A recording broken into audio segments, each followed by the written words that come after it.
بالاخره تایم دقیق هفته طلایی مشخص شد.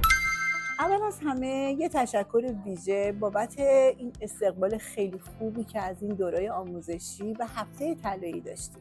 هفته طلایی ما قرار شد که هفته آخر مرداد ماه باشه، تاریخ 26، 27، 28 به مدت 3 روز و اینا به این دلیل هستش که خب تعداد ثبت نام‌ها خیلی زیاده و من واقعا پذیرش محدودی دارم. این جلسه یه پربار و مفید خیلی چیزا قراره مشخص بشه.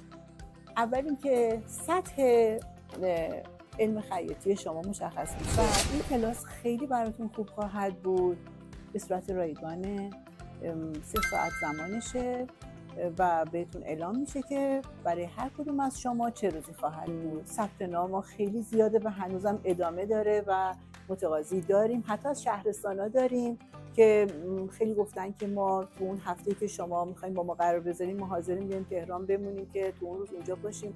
من واقعا ازتون ممنونم، خیلی دوست دارم ببینمتون، خیلی دوست دارم که مفید باشم براتون و انشاءالله که این اتفاق خواهد افتاد. من به هر حال ثبت نام رو داره ادمینم به همچنان انجام میده، با پیج در تماس باشین.